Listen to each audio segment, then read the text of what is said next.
Todos acharam aí o Salmo 126? Você já viveu, quero começar fazendo uma pergunta aqui, se você já viveu um tempo que, quando você olha para trás na sua vida, você vê claramente a mão de Deus, né? E você se alegra por isso, por aquilo que Deus fez, mas na medida que você olha para o presente, você percebe ainda muitas coisas ainda que precisam ser consertadas. Você já teve essa sensação? Olhar para trás, muita alegria, muita gratidão, às vezes até um certo saudosismo. Nossa, eu queria voltar aquele tempo. O tempo bom que foi aquele, né? Depois que passa dos 40 anos, a gente começa, parece que falar mais isso, né? Que tempo bom era aquele quando a gente poderia fazer isso ou aquilo. Ao olhar para o passado, nós temos gratidão por algumas situações, alegria, mas quando a gente olha para o presente, a gente vê lágrimas às vezes, a gente vê dor, a gente vê reconstrução, a gente vê aquilo que precisa ser colocado em ordem. Na minha caminhada, eu já compartilhei isso para os irmãos da minha caminhada cristã, eu sempre fui uma pessoa de olhar as partes que precisam ser ajustadas, consertadas. Isso se a gente não tem a cosmovisão correta, olhando a vida pelas lentes do Evangelho, criação, queda, redenção e restauração, a gente corre o risco de sermos meio depressivos. Eu era depressivo, porque eu olhava sempre, né, isso adolescente ainda, criança, junior, eu olhava as coisas sempre de uma forma muito distorcida. E aí quando, mesmo criança, junior, passava um tempo, eu falava assim, puxa, mas legal era aquele amigo, legal era aquela casa, legal era aquela circunstância, legal era aquilo que a gente morava naquela rua. E deixava de viver o presente, deixava de viver o agora. O tempo foi passando e Deus trouxe um versículo muito especial ao meu coração, que está lá em Eclesiastes capítulo 7, versículo 10. Ele diz o seguinte: não diga, por que os dias do passado foram melhores que os de hoje? Pois não é sábio fazer esse tipo de pergunta.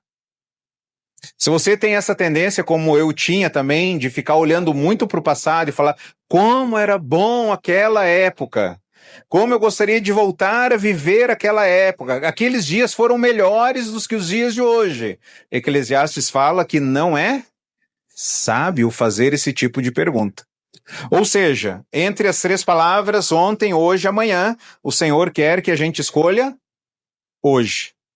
Olhar para o passado, sim, com gratidão e com alegria, olhar para frente com esperança, mas olhar para o hoje, para o agora, aquilo que Deus espera de nós, que nós façamos agora. O Salmo 126, ele foi escrito exatamente para pessoas assim, que olhavam para trás, que tinham uma gratidão, mas que estavam olhando para o presente, algumas coisas que precisavam fazer ainda, e olhando para o futuro, algo que precisava ainda manter a esperança. Então vamos ler o Salmo 126, e você verá aqui do versículo 1 até o versículo 3, essa perspectiva passada, esse foco no ontem, o versículo 4, esse foco no hoje, e o versículo 5 e 6, esse foco no amanhã. Veja o que diz: quando o Senhor trouxe os cativos de volta a Sião, foi como um sonho. Então a nossa boca encheu-se de riso e a nossa língua de cantos de alegria. Até as outras nações se dizia: o Senhor fez coisas grandiosas por esse povo. Sim, coisas grandiosas fez o Senhor por nós, por isso nós estamos alegres. Senhor, restaura-nos, assim como enches o leito dos ribeiros no deserto. Aqueles que semeiam com lágrimas, com cantos de alegria colherão. Aquele que sai chorando enquanto lança semente, voltará com cantos de alegria, trazendo os seus feixes. Esse cântico, ele está bem relacionado aqui a um momento da história onde Deus trouxe de volta os cativos da Babilônia, trouxe de volta para Jerusalém. Então ele se refere a esse retorno dos judeus depois de 70 anos que eles estavam lá. Eu não sei você, mas eu tenho sempre aquele desejo, aquela vontade de: Senhor, faz agora, faz na minha geração, faz o extraordinário, né? E eu sempre tinha, e coincidindo com aquilo que eu tenho estudado, né, e aquilo que eu tenho lido na palavra, aprendido do Senhor, preparado essas mensagens, é muito interessante aquilo que Deus tem ensinado ao meu coração. Por exemplo, essas pessoas, elas passaram 70 anos no cativeiro em Jerusalém. Deus havia dito lá em Deuteronômio, se vocês me obedecerem, eu vou abençoar vocês. Mas se vocês não me obedecerem, eu vou trazer outros povos cujas línguas vocês não conhecem e vão levar vocês daqui, eu vou trazer juízo para vocês. E o povo não obedeceu ao Senhor e foi levado cativo para a Síria, foi levado cativo para a Babilônia. E talvez quando eles estavam vivendo lá, eles falavam, não, Deus é tão misericordioso que ele não vai nos punir agora. De repente, eles foram levados. Talvez aqueles que chegaram na Babilônia falaram assim, a gente só vai ficar 1 ano aqui, Deus é muito bom, a gente volta. E Deus usa o profeta Jeremias, o livro de Jeremias, falando, não, é para vocês comprarem casa aqui, porque vocês não vão voltar rápido. É para vocês plantarem árvores aqui. E é para vocês orarem para Deus abençoar a nação da Babilônia, porque a bênção deles vai abençoar vocês também, vocês vão ficar aqui muito tempo. Eles ficaram lá 70 anos. Então alguns que foram vivos morreram lá. Alguns que nasceram lá provavelmente morreram lá. Alguns que nasceram lá voltaram ainda vivos, mas talvez mais um pouco velhos. Alguns que já estavam lá, criaram amigos lá, se relacionaram lá, tiveram que deixar depois a Babilônia para vir agora para Jerusalém, que havia sido destruída. Então esse cântico aqui ele está se relacionando a esse momento desse retorno dos exilados. E esse retorno, Deus cumprindo a profecia, Deus trazendo eles de volta. E aí quando a gente olha para toda a história, gente, a gente vê que a nossa vida é só um fragmento. A nossa geração é só um fragmento. Desde que eu vim para Iracemápolis, né, sempre compartilhei para os irmãos, termos uma igreja saudável, termos uma igreja relevante, uma igreja que faz a diferença. E olhando para tudo isso que Deus tem me ensinado nos últimos meses, talvez a nossa geração pode ser, que a gente ainda experimente ainda. Uma igreja forte, atuante, relevante, mas pode ser que Deus está apenas nos usando na construção de algo que Ele ainda vai fazer. Talvez 2 gerações, talvez 3 gerações, mas Deus está nos usando nesse momento, agora, no hoje. E Deus traz então o povo cativo de volta. Esse termo usado aqui para restauração, nesse versículo 1 aqui, é o termo que foi usado em Esdras, o termo que foi usado lá no livro de Neemias, quando o povo está retornando então para Sião. Então, se ele não foi escrito por essas pessoas que voltaram, ele foi escrito para essas pessoas, serviu de exemplo, eles lembrando. E aí do versículo 1 ao 13, então eles falam, o Senhor trouxe de volta os cativos a Sião, foi como um sonho, a gente não esperava que isso acontecesse. Aí eles chegam na cidade, tem muito a ser reconstruído, a cidade tinha passado por uma guerra, agora eles têm que reconstruir. Então eles estão lá batalhando agora para reconstruir. Por isso que o versículo 5 e 6 fala, aquele que semeia com lágrimas vai ainda colher, então vale a pena o trabalho. O que esses versículos querem nos ensinar? O Deus que restaurou o seu povo no passado é o mesmo que transforma lágrimas presentes em alegria futura. Vamos ler juntos? O Deus que restaurou o seu povo no passado é o mesmo que transforma lágrimas presentes em alegria futura. Esse salmo é uma recordação, mas ele também é uma oração por uma restauração completa. A importância de lembrar, sim, das obras antigas do Senhor, para nós sermos encorajados hoje e não perdermos a esperança no amanhã. Se Deus fez no passado, Ele pode fazer no presente também. E a primeira lição que nós encontramos do versículo 1 até o versículo 3 é: alegre-se e testemunhe pela restauração passada.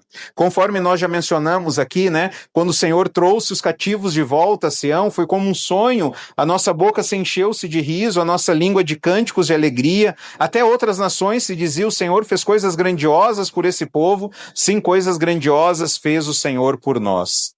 Algumas versões, eu não sei se na sua, a minha atrás diz assim, o Senhor trouxe de volta os cativos, de volta a Sião, e algumas versões trazem: o Senhor trouxe restauração a Sião. É a mesma ideia, Deus está reconstruindo um povo, está trazendo de volta esse povo, e era como um sonho, eles não ousavam acreditar. Da mesma forma como eles não acreditavam que iriam para o exílio, eles acreditavam que eles não iam voltar mais, e de repente Deus trouxe e Ele cumpriu a promessa. A libertação do cativeiro na Babilônia foi tão maravilhosa, que pareceu um sonho. Você já teve sonhos bons? Pesadelos talvez você já teve também. mas sonhar algo bom é maravilhoso, não é? Você já teve aquela sensação de dormir, sonhar, acordar, tentar voltar a dormir para ver se o sonho continuava, que é tão bom, não é? O melhor sonho que eu tive na minha vida foi o melhor sonho que eu tive. Eu sonhei que Jesus estava voltando. Eu era adolescente, que Jesus estava voltando. Eu estava no meu quarto. Jesus entrou no quarto e aí começou. E aí eu comecei a ser arrebatado indo com Jesus, assim. Aí eu acordei e eu tinha acabado de fazer xixi na cama. Mas foi o melhor sonho. Gente, foi incrível aquele sonho, eu nunca mais esqueci. Foi incrível, lembrando assim, nossa, como eu esqueci. Se a minha mãe fosse brigar comigo que eu tinha feito xixi na cama naquele dia, o meu pai, eu não estava nem aí, porque eu tinha sonhado que Jesus estava me levando para casa. E o autor fala, isso aqui foi como um sonho, a gente nem ousava imaginar. Trouxe de volta para onde? Para Sião, a capital da adoração ao Senhor.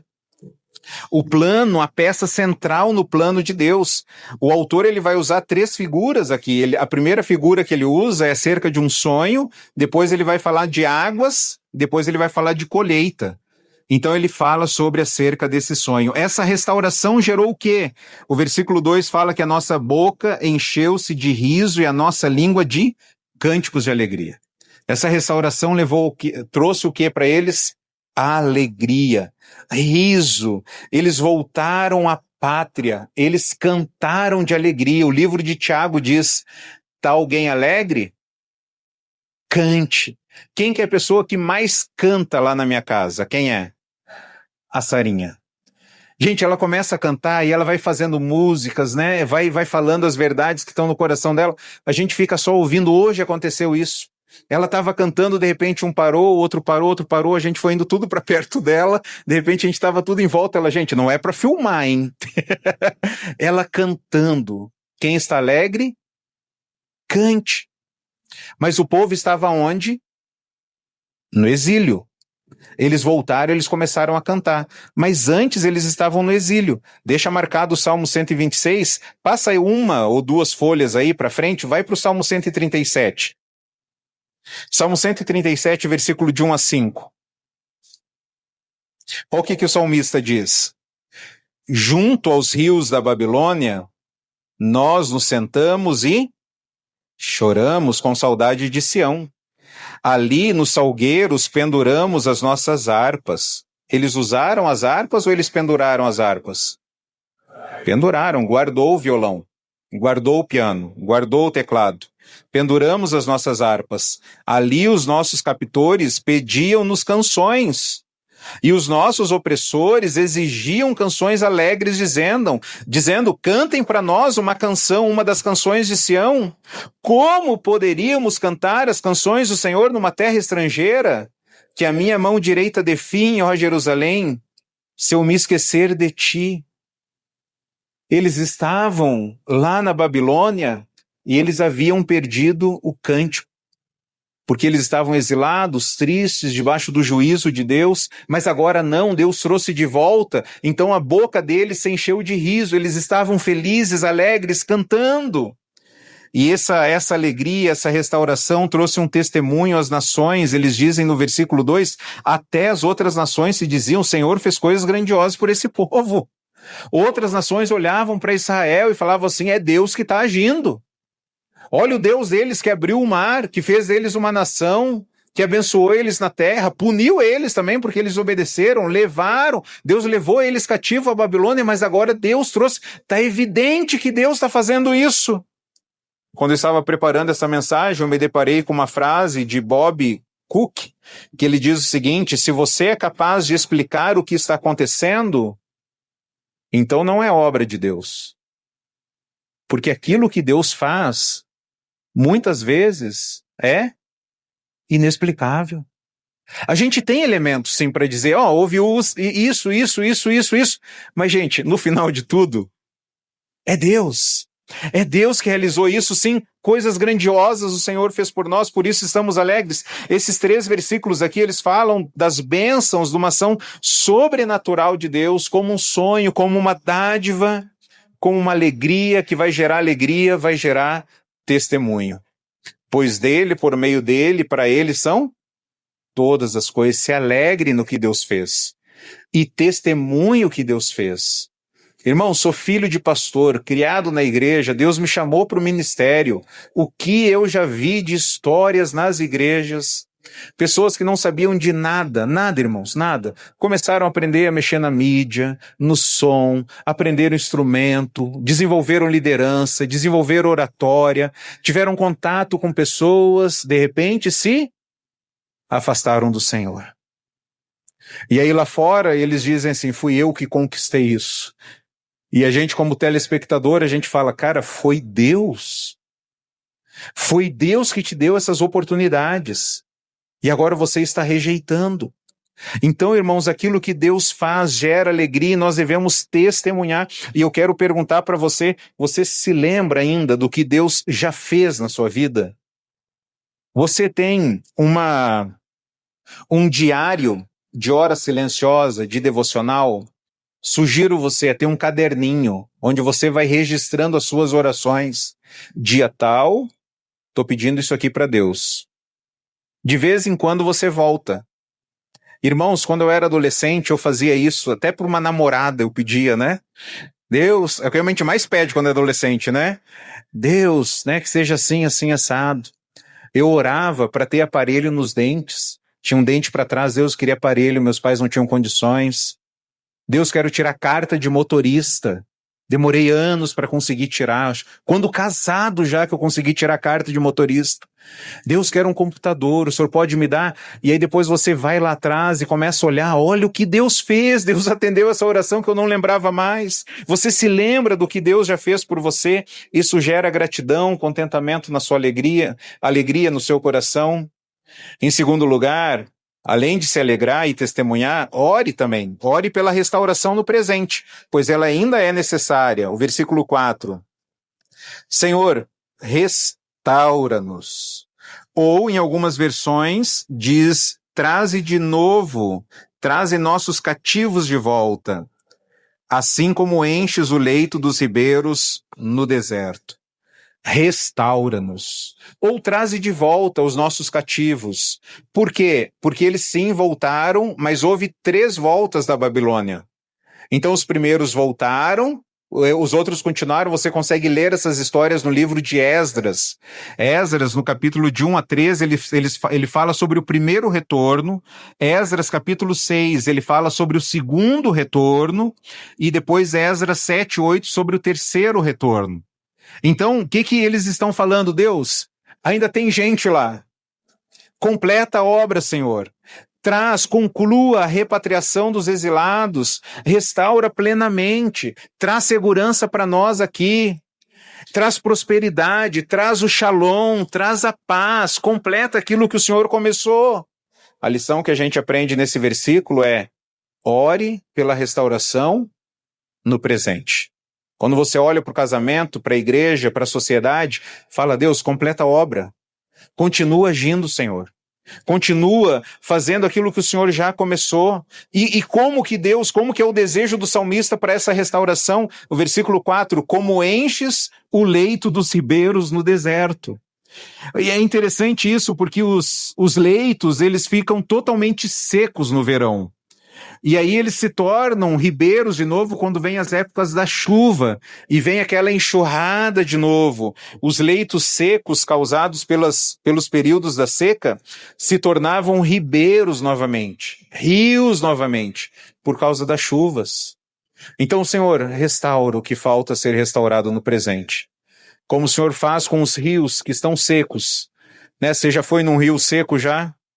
É impressionante, né? Na região do norte, lá como a água sobe muitos metros, depois ela baixa muito, em alguns momentos fica a terra seca, aí você fala assim, gente, não é possível que daqui a 6 meses isso aqui vai estar a 6 metros de água, né? De altura de água. É muita água. Deus restaura, enche de novo esses leitos. O desejo do salmista para com o povo é seco por um tempo, mas restaurado após a intervenção de Deus. Às vezes a gente está assim também, não está, irmãos? Secos. Mas é seco por um tempo. E após a intervenção de Deus, a restauração. A lição aqui é que o que hoje está seco, amanhã pode correr como um rio, se o Senhor agir. Por isso ore, clame, não desista, não jogue a toalha. Não seja um pouco como Onéias, que quer as coisas de forma um pouco imediatas, no momento, na minha geração. Talvez vai ser na outra geração. Quando eu era criança, eu ouvia inúmeras histórias, né? Não sei se as histórias eram verdadeiras ou não, mas de mulheres que oravam pela conversão dos seus maridos e que os maridos se converteram quando? No funeral delas. Elas morreram sem ver a resposta das suas orações. Mas no funeral, eles haviam entregue as suas vidas a Jesus. Então não jogue a toalha, não desista, aquilo que está seco hoje, amanhã pode correr como um rio. Esse versículo aqui nos ensina que algumas bênçãos vêm com o tempo. Vamos ver juntos? Algumas bênçãos vêm com o tempo. Há áreas na sua vida, família ou igreja que ainda precisa de restauração. Não perca a fé, não deixe de orar. Fale como salmista, restaura-nos, Senhor. Quando vai no médico, fala, Senhor, restaura a saúde. Quando vai trabalhar, restaura, Senhor. Quando vai no mercado, fala, Senhor, restaura. Quando vai no relacionamento, vai conversar com alguém, restaura, Senhor. Como o Senhor fez com esses leitos e ribeiros aqui no deserto, que são deserto, mas de repente eles se tornam rios em abundância. Senhor, restaura-nos. E em terceiro lugar, esse salmo aqui, ele olha para o futuro. O versículo 5 e 6, ele diz, aqueles que semeiam com lágrimas, com cantos de alegria colherão. Aquele que sai chorando enquanto lança semente, voltará com cantos de alegria, trazendo os seus feixes. O povo que havia retornado, a primeira onda, vamos dizer assim, de retornos exilados, eles voltaram e eles chegaram no hotel. Tinha mesa posta. Tinha banquete, era isso que eles encontraram? Destruição. Tinha mercado até as 10 da noite? Tinha posto de combustível? Tinha máquina de lavar? Não tinha. Destruição completa. Destruição, não havia água encanada, não havia luz elétrica, não havia nada disso. Destruição completa, a cidade havia passado por uma guerra. E agora eles têm que reconstruir.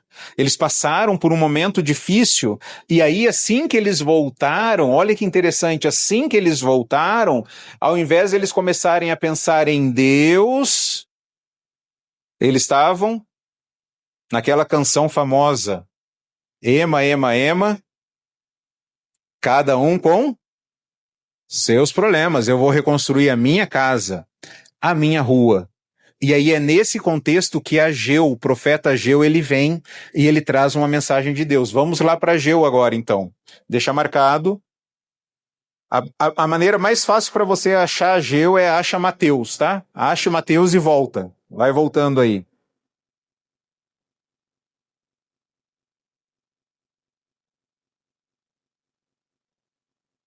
Acha Mateus, vai passar Malaquias, Zacarias aí você vai chegar em Ageu.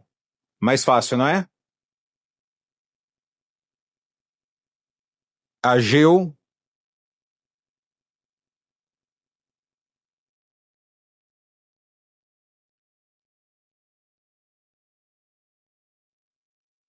Acharam? Olha, vamos ler alguns versículos aqui. O primeiro está no capítulo 1, versículo 9 a 11. Ele diz o seguinte, ó, vocês esperavam muito, mas eis que veio pouco. E o que vocês trouxeram para casa, eu dissipei com um sopro. E por que eu fiz? Pergunta o Senhor dos Exércitos. Por causa do meu templo, que ainda está destruído. Olha o que Deus está falando para o povo. Vocês estão tentando reconstruir as casas de vocês? Vocês vão conseguir? Não vão. Por quê? Porque a prioridade de vocês está errada. Vocês não estão se preocupando com a obra de Deus. O meu templo está lá destruído. Vocês não estão pensando na minha glória. Eu não vou abençoar vocês. Olha o que ele diz. Enquanto cada um de vocês se ocupa com a sua própria casa, Versículo 10. Por isso, por causa de vocês, o céu reteve o orvalho e a terra deixou de dar o seu fruto. Eles estavam plantando e eles estavam colhendo? Não, estavam perdendo a safra. Nos campos e nos montes provoquei uma seca que atingiu o trigo, o vinho, o azeite, tudo que a terra produziu, e também os homens e o gado. O trabalho das mãos de vocês foi prejudicado. Então Deus está falando: vocês voltaram, eu trouxe vocês e vocês não estão vivendo para mim. Olha o capítulo 2 agora, versículo 15. Agora prestem atenção. De hoje em diante reconsiderem. Eis que as condições... Em que condições vocês viviam antes que se colocasse pedra sobre pedra no templo do Senhor? Quando Deus está falando assim, antes de vocês começarem a reconstrução do templo, lembra como é que vocês estavam? Versículo 16. Quando alguém chegava a um monte de trigo procurando 20 medidas, havia apenas 10. Quando alguém ia ao depósito de vinho para tirar 50 medidas, só encontrava 20. Eu destruí todo o trabalho das mãos de vocês com mofo, ferrugem e granizo, mas vocês não se voltaram para mim, declara o Senhor. Está claro aqui o que estava acontecendo? Mas aí eles se tocaram e eles começaram a reconstruir o templo. Aí o versículo 18, a partir de hoje, Deus até marca aqui, 24º dia do 9º mês, atentem para o dia em que os fundamentos do templo do Senhor foram lançados. Reconsiderem, ainda há alguma semente no celeiro? Até hoje a videira, a figueira, a romeira e a oliveira não têm dado fruto. Mas de hoje em diante, abençoarei vocês. Irmãos, olha que incrível. Eles voltaram e encontraram o quê? Destruição. E aí cada um começou a pensar em quem? Em si mesmo. Eles não pensaram na glória de Deus, eles continuaram menosprezando a Deus, e Deus fala assim, eu não vou abençoar vocês. Deus é tão misericordioso, mas tão misericordioso que trouxe profetas, alertou, trouxe Ageu, alertou eles do que eles deveriam fazer, reorganizar a vida em prioridades. Primeiro lugar é Deus. Primeiro lugar é Deus. E aí Deus fala, marquem esse dia a partir de hoje, até hoje. Vocês plantavam, cultivavam, trabalhavam, nada tinha, porque eu trazia mofo e destruição. Mas a partir de agora, que vocês me colocaram como primeiro lugar na sua vida, a partir de hoje, vocês vão experimentar a bênção sobre vocês. E aí eles deixaram, então, o foco de si mesmo e começaram a reconstruir. Então, o que essas pessoas que voltando lá para o Salmo 126, eles estavam semeando com lágrimas, estavam encontrando dificuldades, cidades, campos isolados, era muito trabalho, muita dor, muita lágrima, muita vontade de desistir. Como na agricultura, os esforços dos exilados para restabelecer a nação tinha muita dificuldade, muito trabalho. Mas eles iam ceifar com júbilo, com alegria. Irmãos, olha que salmo incrível. Como é que ele começou? Qual que é o sentimento que o salmo começou com? Alegria. Ele passa por um vale de tristeza e agora ele está terminando com alegria. Ceifarão com júbilo, porque Deus reverte a sorte do seu povo.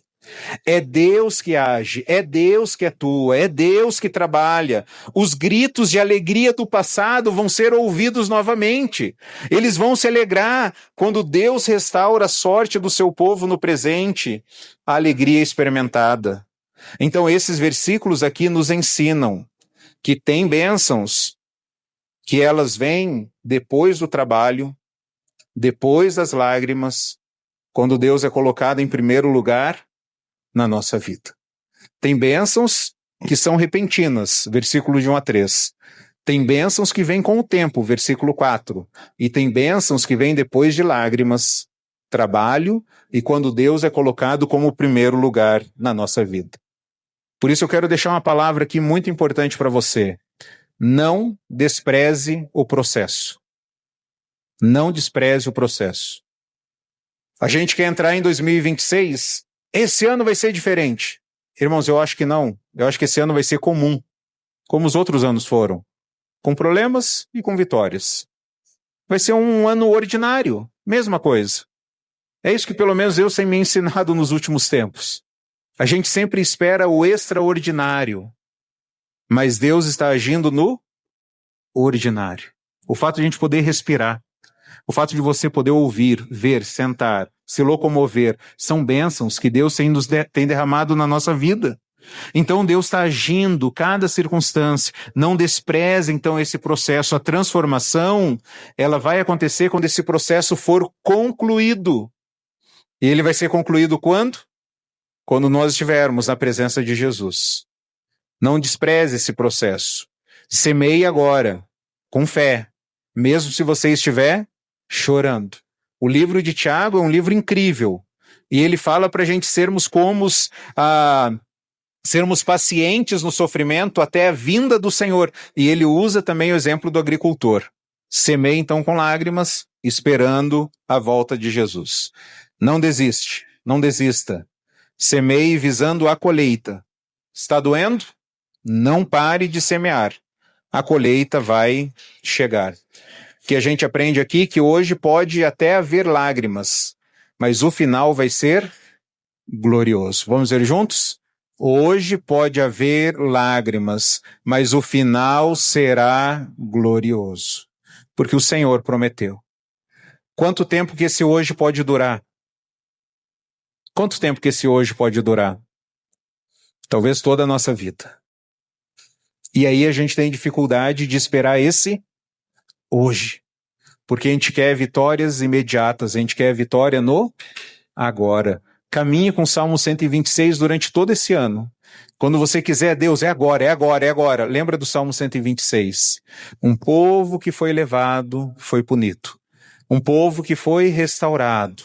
Um povo que enfrentou dificuldades, um povo que colocou as prioridades no lugar e que Deus ainda restaurou. Irmãos, tudo isso aqui não aconteceu num dia. Tudo isso aqui não aconteceu numa geração. Tudo isso aqui aconteceu em gerações. Então não despreze o processo.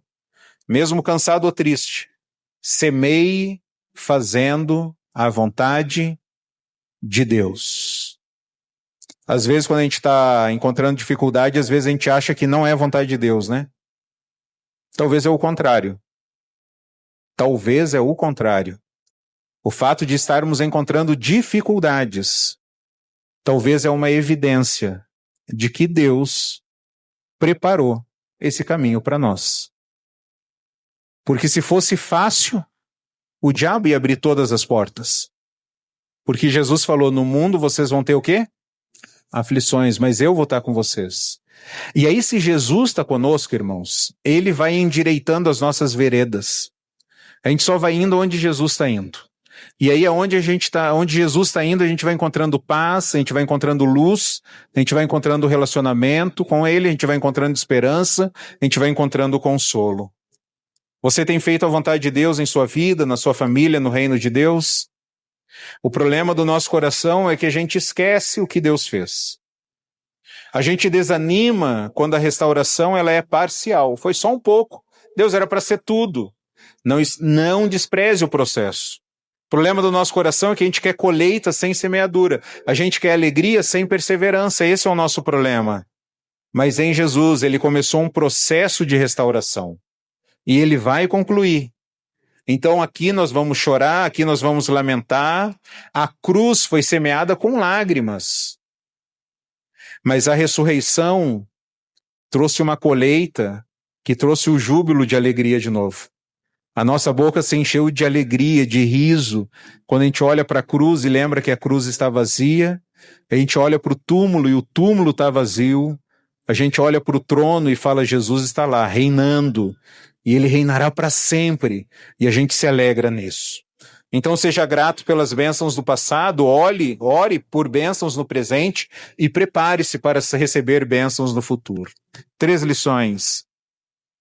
Lembre-se do que Deus já fez. Tenha gratidão pelo passado. Isso vai fortalecer a sua fé. Lembre-se do que Deus já fez. Em segundo lugar, ore por restauração contínua. Clame no presente. Deus ainda está trabalhando. Deus ainda está agindo. E em terceiro lugar, não abandone a semeadura.